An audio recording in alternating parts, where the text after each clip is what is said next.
오늘 아주 궁금한 종목 와 있는 SP인베스트 이주호 본부장 함께하겠습니다. 네, 본부장님 어서 오세요. 안녕하세요. 네, 처음으로 살펴보겠습니다. 밸류업부터 살펴볼 건데요. 확실히 시장 안에 좀 돌파구 찾기가 어렵습니다. 뭐 반바지, 반도체, 바이오, 2차 전지도 다 쉬어가는 모습인 것 같고 네. 지금 자리는 밸류업이 답이라고 보세요? 뭐 답이 정해져 있지는 않은데 네. 그래도 최근에 좀 강한 흐름을 보이고 있는 게 아무래도 이제 금융 쪽을 비롯한 이제 지주사를 비롯한 밸류업 관련주들이다 보니까 이거와 관련해서는 사실 이런 거라고 보시면 돼요. 네. 약간 위험 회피하려는 그런 의도가 이런 오히려 지금 밸류업 쪽으로 좀 집중되고 있다. 좀 이렇게 해석해 보면 좋을 것 같습니다. 그럼 배당에 대해서는 어떻게 보세요? 확실히 이제 연말이니까 네. 배당이 우리 주식 계좌 얼어붙었는데 녹여줄 돌파구가 될까라는 질문에는요. 사실 이쯤 되면은 이제 배당 얘기가 매번 나오거든요. 그렇죠. 매년 배당 얘기는 항상 나오는데, 그러니까 이런 것 같아요. 시장이 조금 계속적으로 우상향하고 있고 전반적으로 뭐 삼성전자나 하이닉스부터 시작해서 시가총액 상위 종목들이 좀 우상향해주는 모습이 나오면은 밸류업 얘기는 쏙 들어가고 크리스마스 랠리 이런 얘기가 나오고. 산타랠리. 네. 그러니까 이제 22년도가 대표적으로 했어요. 22년도에도 물론 이제 반등이 나오면서 올라갔지만 그때 이제 반등 나올 때 크리스마스 랠리가 나왔단 말이에요. 근데 그 마찬가지라고 생각합니다. 이게 지금 시장 자체가 외부적인 변수가 너무 많고 미국 대선부터 뭐 지정학적 리스크 이런 것들이 너무 많다 보니까 이제 많은 분들이 오히려 지금 이럴 바에 네. 아까 반바지라고 하셨나요? 네, 반바지에서 너무 수급이 빠르게 움직이니까 그쪽을 볼 바에 차라리 금융 쪽을 보는 게 낫지 않겠냐 그런 지금 얘기들이 나오고 있다 이렇게 보시면 될 것 같아요. 그럼 확실히 반응이 나오는 종목을 바라본다 하면 KB금융 아니겠습니까? 지난 금요일장의 주인공이었던 것 같아요.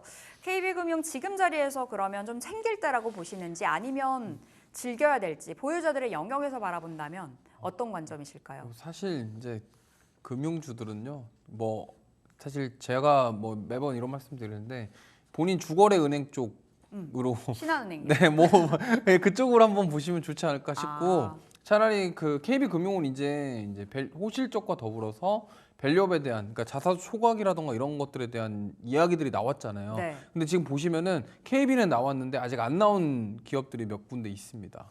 그래서 그런 쪽을 그러니까 지금 이미 신고가 영역인데 여기서 추격 매수를 한다고 해서 과연 위로 상단이 얼마나 열려 있을지 물론 TP가 지금 뭐 11만 원, 12만 원 나오고 있긴 하지만 12만 6천 원이 최대더라고요. 네, 근데 금융주들 특성상 네. 변동성이 그렇게 크지 않고요.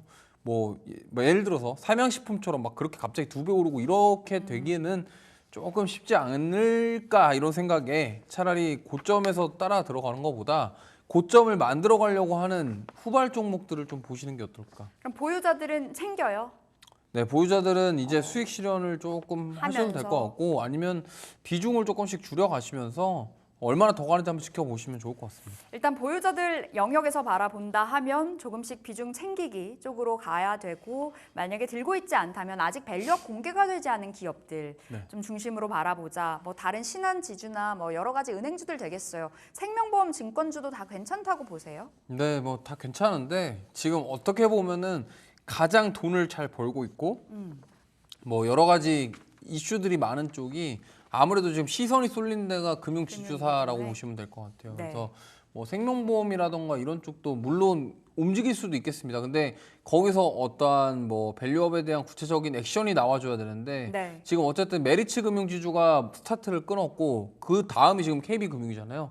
그러면 사실 그런 지주사들, 금융지주사들 간에서도 약간 그런 경쟁 심리들이 있을 거잖아요. 기업끼리. 그럼 메리츠 했고 KBS면 그 다음엔 뭐 신한 할 거고요. 네, 신한, 우리, 하나 이렇게 남아 있잖아요.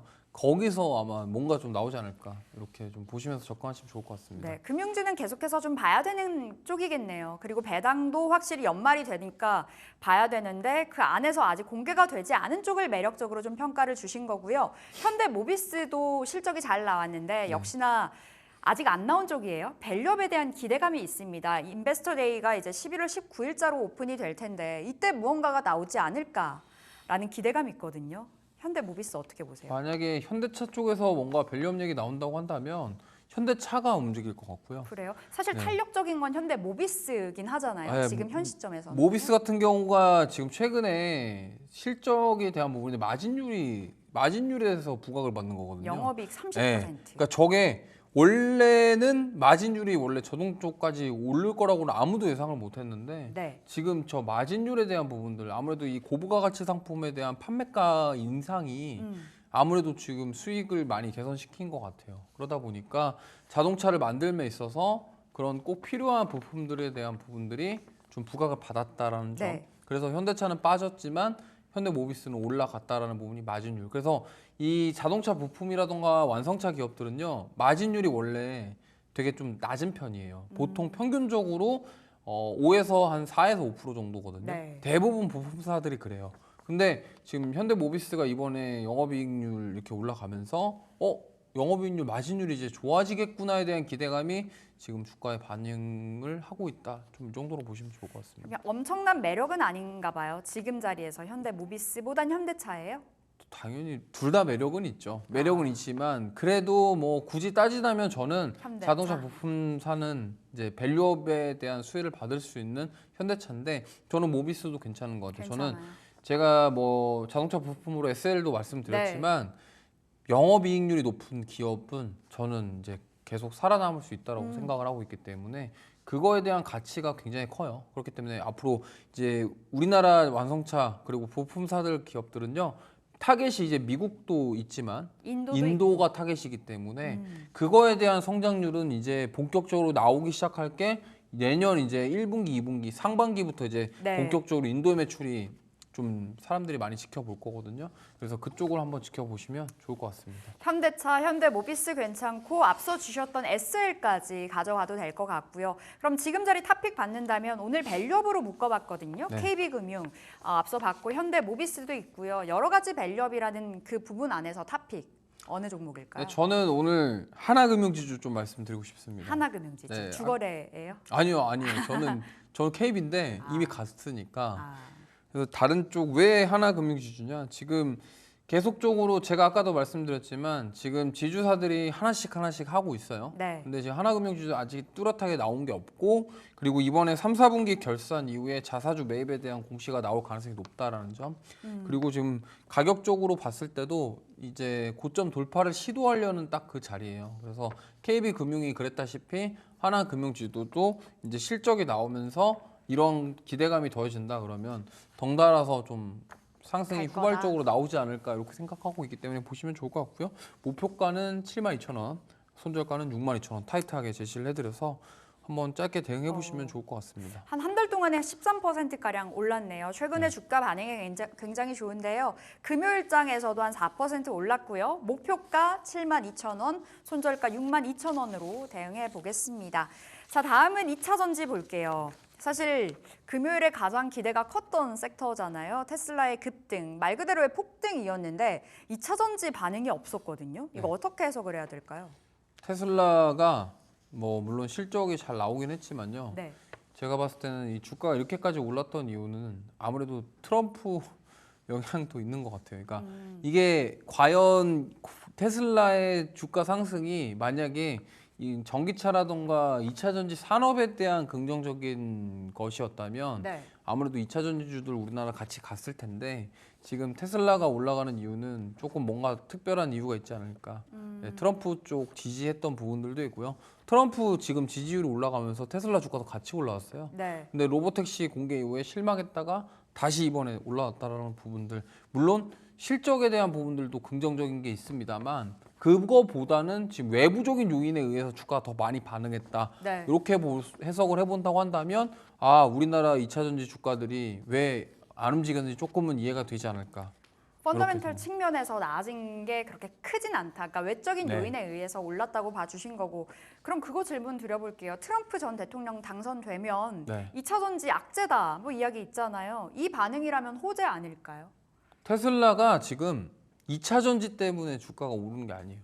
그러니까 ESS라던가 실적 로보택시, 좋았죠, ESS. 자율주행 이런 쪽으로 지금 네. 올라가는 거라서 이게 지금 사실 테슬라 사업 자체가 지금 전기차만 하는 게 아니라 외적인 사업들을 지금 굉장히 많이 하고 있기 때문에 이거를 이제 요즘에 이제 테슬라 급등하면은 2차 전지 간다 이 공식이 깨졌어요. 그러다 보니까 테슬라와 관련해서는 이제 좀 넓게 좀 보셔야 될 것 같아요. 트럼프에 네. 대한 부분도 있고 그래서 제가 봤을 때는 일론 머스크가 약간 좀 똑똑한 게 이미 지금 전기차 쪽 만약에 IRA라든가 이런 거 트럼프가 되면은 문명이 손 댈 거기 때문에 네. 그거에 대해서 이미 선제적으로 그렇게 지지 선언한 거 아니냐 뭐 이런 얘기도 있습니다. 그렇기 때문에 지금 그래서 반응이 없는 거고 만약에 테슬라가 전기차 쪽으로 성장하는 모습이 나와준다고 한다면 뭔가 명확하게 좀 올라갈 텐데 지금 뭐 GM 같은 경우도 전기차에 대한 실적이 좋게 나왔습니다만 네. 테슬라가 지금 보여준 퍼포먼스는 전기차가 아니라 지금 다른 쪽이다. 이렇게 좀 보시면 좋을 것 같아요.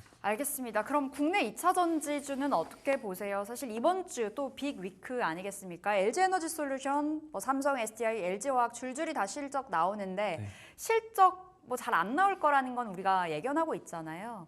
그 이후에 어느 정도 좀 이 부분이 선반영이 되지 않았을까라는 생각도 들고요. 전략 어떻게 잡을까요? 제가 봤을 때는 지금 셋업체들의 실적은 중요하죠. 근데 이제 얼마나 이제 충격이 덜하냐에 대한 부분들을 좀 보시면 좋을 것 같고, 근데 이제 앞으로의 성장에 대한 부분들, 이제 본격적으로 실적이 업황 바닥을 다지고 턴어라운드 할 수 있냐에 대한 기대감을 줄 수만 있다고 한다면 네. 반등이 나올 것이다 이렇게 생각을 하고 있고요.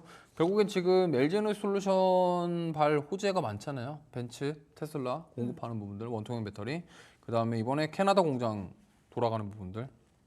그런 것들을 다 고려해봤을 때 올해까지는 실적이 이렇게 안 좋을 수 있지만 앞으로 내년이 이제 기대가 된다 이런 점들이 부각이 된다 그러면 2차 전지주들 반등이 나올 수 있지 않을까.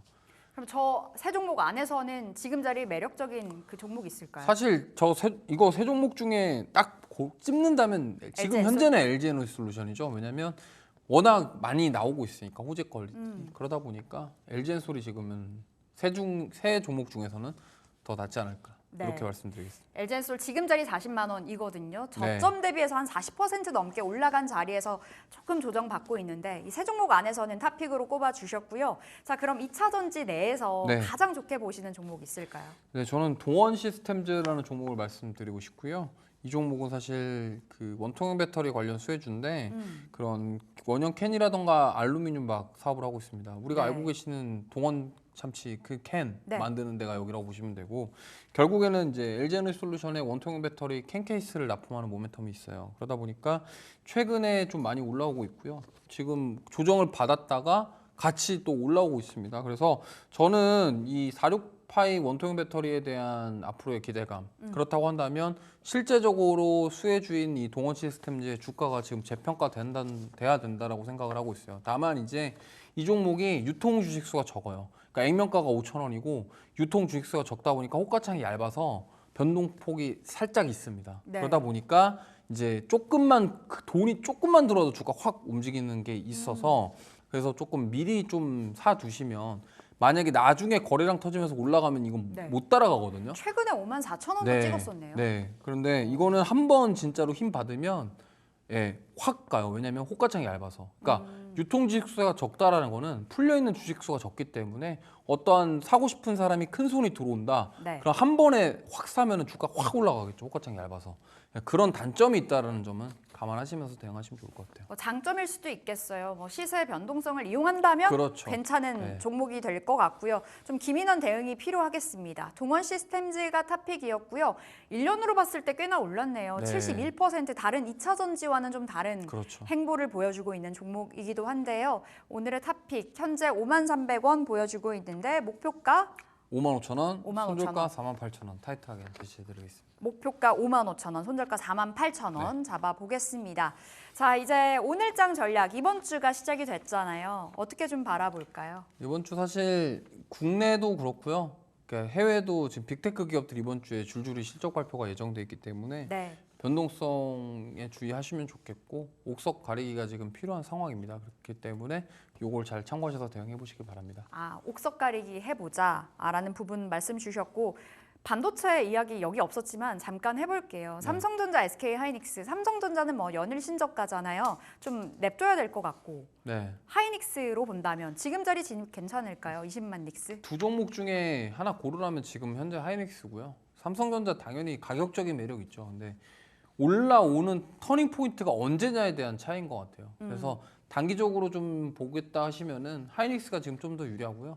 만약에 나는 중장기적으로 좀 끌고 가고 있다 하시면은 삼성전자 지금 가격적인 매력은 충분하기 때문에 네. 모아 가시면은 시간을 두고 올라오지 않을까 이렇게 생각하고 있습니다. 가격적인 부분을 봤을 때 삼성이 괜찮지만 탄력적인 부분으로 네. 봤을 땐 하이닉스. 뭐 하이닉스 들어가 있다면 지금 챙기면서 대응이 맞아요?